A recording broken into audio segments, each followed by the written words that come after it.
Kansubire nti no mwasibye obulungi yonna gye musinzira okubeera ng'ate mumpuliriza mikwano gyange mugyewaleko gyonna gye mutuusako engalo mbasasirako mmwe abayita mu bizibu by'enjawulo basanyukirako mmwe abatuuse ku buwanguzi mwabakozeza amazaalibwa olunaku olwaleero bagaliza amazaalibwa amalungi ag'essanyu so ng'ate mmwe abafiiriddwako abantu bammwe nsaba emyoyo gy'abagenzi katonda gy'omuzze mirembe agiramuze ekisagumye emitima abaka ab'enganda ssaakaate n'ab'emikwano amannya nze omumbejja Aisha Nasolo yes butereevu mba ntuuse n'amawulire agagenda mu maaso n'okubeera ng'ate trending all over social media mu ggwanga lyattu Uganda ssaakaate n'agamawulire agakwata ku bankuba kyeyo kyenkusaba kirwa kimu subscribing ate kakakadde liking video eno tojja kubeera ng'ate munnange wejjusa yes naye nga amawulire agakutte omubabiro agali wano ne wali TikTok Facebook wano na wali kwegamba ge ga mwana muwala ono Asiya ejjo yavuddeyo n'ayogera ebintu ffenna ebyatumazeeko enviiri ku mutwe kugamba ebintu ebyatwewunyisizza okamala bye twabadde oba oliawo tetusuubira dde ate ng'abantu abamu baali babyogerako from the start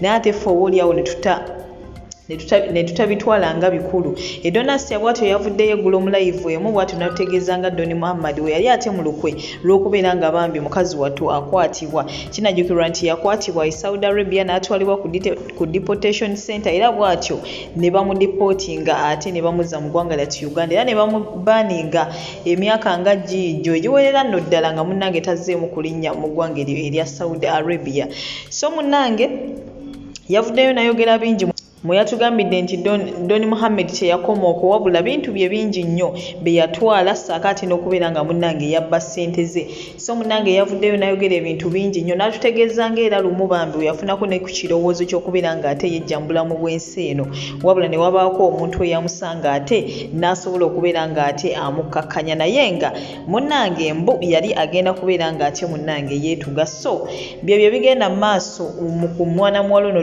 Asiya wabula nga ba TikTok bangi nnyo bavuddeyo abamu ne bamuwagira abalala ate munnange ne bongera kubeera ng'ate bamuvumirira mu mbeera eno yennyini gy'alimu nga bwe mulina abavuddeyo ne bagamba mbu bo munnange amagezi ge bamuwa ga kubeera ng'ate asuula Mohammed eddalu nga mwabo mwe muli mwana muwala Mase yavuddeyo n'amuwagabwa n'amugamba munnange oyo omusajja ky'oba okola musuula eddalu toyina kirala kyakkola era naye n'amugamba nti waliwo omunaye gwe yasuula eddalu lwa nsonga za kulya ssente ze ez'ekyeyo so munnange ngenda kuba nkulekerako obutambi buno Asiya omwewulirireko ssaakaate n'abamu ku ba TikTok banna abavuddeyo ate mu mbeera eno ne babaako kye boogera ku mbeera ye ngenda kusaba ekintu kimu mutegera amate omuwulirize kikyoyogerako ku nsonga zino mukwano gwange komenti yo giteekeko wansi awo ate mu comment section tujja kubeera ng'ate tukubaganya ebirowoozo subscribing awo batonnaba teekako akadde liking video eno naye ng'ate ekisinga obukulu toseetuka kubanga ate ngenda kuba nkomawo n'amawulire amala mangi nnyo nnyini ddala goodbye for now.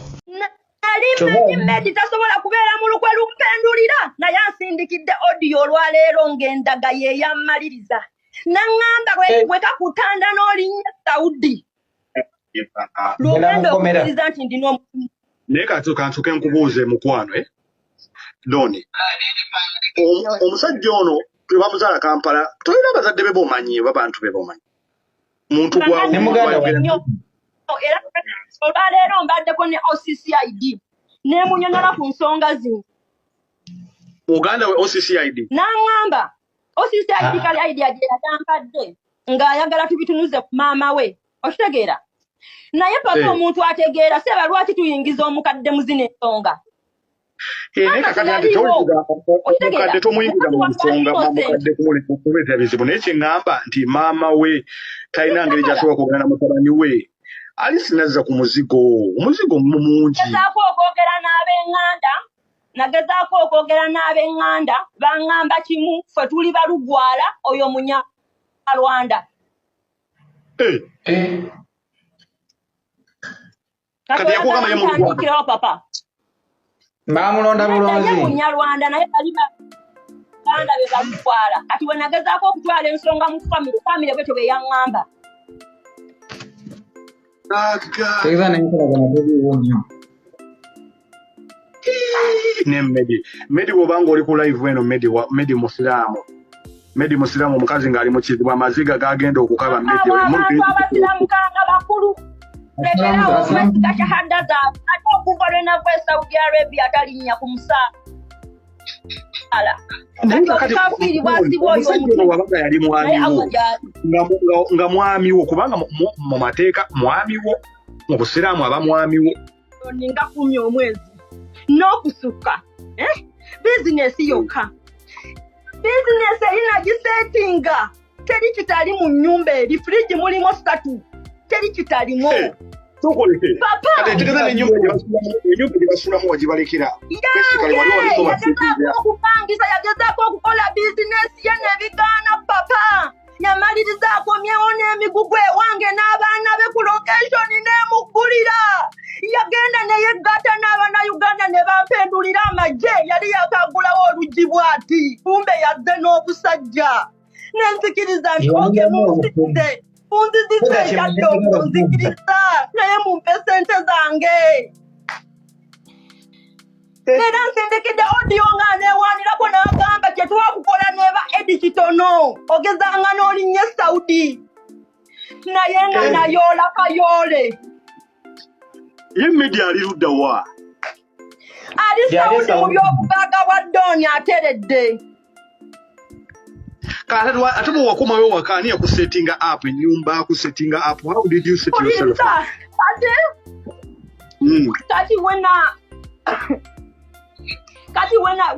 kati wenadde ewaka nina brother wange bamuyita Maasa nemugamba kubira media simu akuwe ssente onsasulire ennyumba n'agamba brother yo sooka omuleke leka nkubire brother wange yakubira brother we mulamu wange bayita Shafiki nansasulira ennyumba ya mitwalo nkaaga buli mwezi gy'emyezi 4 nantekeramu ekitanda entebe ne gaasi papa ku miliyoni 68 zisasula ennyumba nezigula n'ebyo ebintu ne ziggwawo.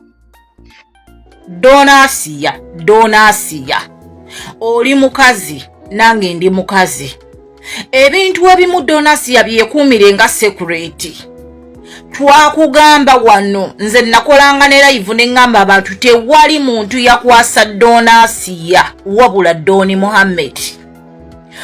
Mohammed yakolanga live nakubira essimu byonna bye muogera n'abiteeka ku live muntu waawo atabamu na mbizi ku mutima gamba nti mukyala wange baamusiba naye sijja kumuswaza kutuuka ku extent nodde Uganda gwe mwennyini n'osooka owaana Mohammed okubula omukuba abantu mu face omwana w'omunyarwanda twala tugende kafe kabule byonna n'obikola inze mwennyini nevayo nekkolera vidiyo era kweri ku page yange nekugamba Asiya lw'olitegeera nti Mohammed ye yakwasa ojja kakasa nti abannayuganda amaaso gaabwe galaba eriiso ly'omunnayuganda liraba ate omunnayuganda yakulanga munnayuganda obwongo bwaffe buba butegeera busobola okumanya nti ono omuntu mukyamu ono omuntu mubi oba okitegeera Asiya ebintu ebimu byesigalizeeko ku mutima gwo Asiya si buli kintu tyogenda kireeta ku social media olwede wavaayo n'owaana omusajja n'okola buli kimu bino we byandiguddeewo obuteeswaza kutuuka ku extent akasajja kakubye penalty kyokka ne penalty ogaanye ogikuuma mu kyama kyo nga ggwe omuntu era naye ojanise ku social media sweetheart wange mukwano muwala mukyala munnange ebintu ebimu Asiya byesigalizeeko nga ggwe omuntu twakugamba ne tukugamba tewali muntu aleetedde kukwatanga Mohammed nze nakyogeranga wano buli lunaku nebagamba tewali muntu yakwasa Asiya bbaawe yennyini Mohammed olukwalo lulimu olwamukwata kati siru kyekimugo mwennyini ate era ovuddeyo obyeyogeredde omusajja ono wamuwaana ngoze Uganda n'omukuba abantu mu maaso nga bwe yakupangisiriza ennyumba nga bwe yakoze kyokka essaawa zino ate gwe mwennyini wevaayo weeswaza nti ne sente zapangisa ennyumba zaali zizo. People guys, abantu abamu babeerako n'emmizi ku mutima, abantu abamu babeerako ne security ne bazikuma. Asiya si gwe wekka ali mu eyo embeera, si gwe yekka ali mu buzibu. Abantu bangi tulina ebizibu naye nga netugenda bireeta ku social media. Naye gwe si buli kintu ekinaakugwako nti ojja kukyanika mu mawulire, si buli kintu ekinaakugwako nti ojja kukyanika ku social media. Akasajja kakubye penalty nakugamba olunaku lwe wavaayo n'owaana Doni Mohammed ne kugamba Doni Asiya lw'olitegeera nti Doni Mohammed ye yakutikkisa tojja nakuddamu kwogera wano ku TikTok. Akasajja kakubye penalty kaali kaasirika nga gwe weererejja buli lw'ojja ku live n'okawaana ko kali nga kasirisa kagamba omupiira gwange gwabala gwatereera oba okitegeera. Doni Asiya ebintu ebimu byesigalize bakyala bannange si buli kintu kyonna nti ojja kireeta ku social media. TikTok is just a app. Doni Asiya noonyaako omusawo wange ali mu Lutwanga ewakiso noonyaako akasajja kasuule busozi ddalu todda mu kwego ukukabira wano ku social media ye kasajja kasuule ddalu kakole nga mujja wange ne bba wange kye nabakola nakola omwana emyaka 2 ngamenyekera sente zange n'ensindikira omusajja twezimbe nasanga ennyumba yange giwasirizaamu emboora y'omukazi bwe natuukirira omukazi yanvuma n'agamba nze siyina figa mujjukira omukazi yali ku kataliiko nfunfe yeeyambulira wakati w'ekubo ku motoka waggulu mumujjukira yandaga ngu yayina figa n'eŋŋamba omusawo mweyambuze balabe figa ye oba kitegeera mulaba wano ku Luwena Mungona ku Kyambuke Kasubi oyo musajja abeerako ng'akunganya ebicupa ye taata w'omwana wange nze namusuula eddalu kuzanyira mu manyi gange Doni Asiya yasuula omusajja eddalu todda mu kugamba ng'ogenda kulumya maama we muleke suula embwa ye eddalu gwe noonyaako kuba enamba y'essimu kasuula eddalu kagwe mu Saudi bakakomyewo nga kali wansi w'emipiira gy'ennyonyi.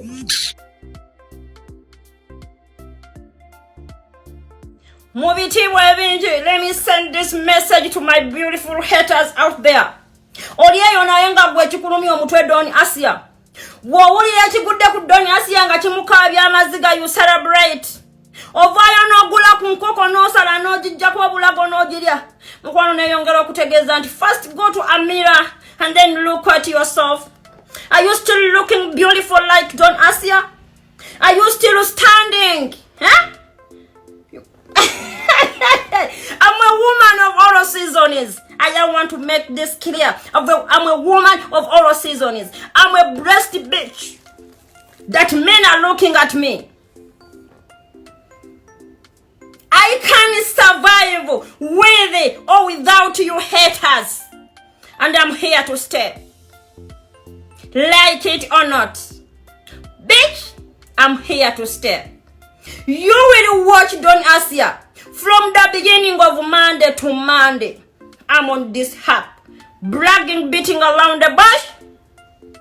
I'm going nowhere. If you get a chance of a block, feel it. I have a lot of haters. Like I blocked and they're out there, oh God. Mukwano gwangu go and create a fake account and then watch me. And trust me, once you create a fake account and then you start watching me, you will shut up. Kubango jakubota chibuloko. That's why I hate blocking some of you. Because in Chimanyi Munjagala, you will want to know what am I doing. Today na you get the chi. Am I beautiful or I'm not looking beautiful? You get the point? Katigenda kuwaliriza okugenda creating a Twitter fake account so that you can watch me. And once you create a fake account, make sure you don't comment nonsense in my comment section. Otherwise, I'll take you back to a block button. Thank you. Life has no balance. This is the reality that life has no balance. Obero chaka abantu bwe bafuisiza olina akabantu munange nkayana zettaka zintwala. Obero chaka abantu nze nafunye ebizibu binakugamba munange nze mujja wange yandogaloga ebirogologo nzimbye omubiri. Obero chaka abantu nze omusajja yanzibye olina kugamba munange Range Rover yange gye naguze n'akasente kange kensondedde okumala emyaka bagibbye. That is what we call life. So sorry to my beautiful sister, Omkaza Chavina Figa mu Uganda. Yeka Mathake for what happened to you. I know what you are going through. Manita chitegeza. Okuberanga ekintu kyo kyewesunga ebbanga lyonna bakikututeko. At the same time, nga wempulira obulumi ku mutima that ekintu kyange kye nakolerera okumala ebbanga, someone just came from nowhere n'akitwala. Men of nowadays, Munsobera. Imagine feeling comfortable mu bintu by'omuntu and then you start doing live laughing at people. Oh my godness. Ensi yaweddemu ensonyi. More especially this message goes to girls, ladies out there. Abantu tebakyalina nsonyi, tebakyalina kisa. Eno gye tubeeranga ffe tulina ekisa, twagaliza n'oyagala okwate ku muntu, omusembeze, omugambe kino, omugambe kiri, ng'onoonya kumuzza bulamu bw'emabega. Waliwo abantu abamu nga bw'omusanga yagwa eddalu, tolwana kumujja mu ddalu, kubanga lwaliwo n'eddalu aliri kusuula. Mu bitiibwa ebingi, bino ebintu bye twogera, we talk based on a true story, and life is history. When I don't let you to know what I'm going through, you won't know what I'm going through. So sometimes learn to appreciate people like Ngafa Batalina Mizi, because we educate the others. Mukwano gwange gwe nawe nali yongoli inspired by Don Asiya. You are in Saudi Arabia. Ekiroto kyo kyali kyakukola kiyumba, and you are out there. You are planning okukola business ye yekiyumba, at the same time you need a partner. Has Don Asiya, she was living out, has Don Asiya the way she was living in Saudi Arabia. Let it be an example to you. Sometimes we let this story outside. Okay, we are not thanking for sympathy. Kubanga at the end of that day, when vayo nenjogere ebinuma nebitegeeza abantu mbasagala buyambi. You get the point? At the end of that day, it's me. Agenda okuddamu neera nesimba buto mu ttaka, ntandika okusimba emirandira neera ndabe kiki kyenzizaako. Life is full of history. Obulamu bwe tuyitamu muleme kubutwala ng'obw'okusaaga. Muleme kulowooza nti ffe tetulina mizi. Ebiseera ebisinga obungi bye tuyiseemu tubibabuulira mufunemu ekyokuyiga mu ngeri emu oba endala. Abantu banyo bali outside there babatolinga, abasajja bassa abakazi mubalabyeko, era waliwo n'abakazi abata abasajja. At the same time, I had a story from my beautiful sister Flavia Namulindwa, ng'alina mwana muwala gwe bayita Anifa, the mommy of 2 beautiful daughters. Omwami we gwe yayokya acid. You get the point? The husband, imagine, yamuzaalamo abaana babiri, but at the end of that day, omusajja alaba ng'okumulekawo abeere mu bulamu obweyagala, yamuyuira acid. I'm so grateful that I'm back in Uganda, in my country, and I'm very happy, nebaza Mukama Katonda, that I'm still alive. I will again make it in Allah's name, inshallah. So I think this message is enough for you. Please stop okunera likirirako, because you are not my daughter. And some of you temunera likirirako that you mean it. You don't mean it. Some of you muli mukusunga mwogera biro na bino naye neyongera okubagamba nti I'm always strong enough to handle your stress.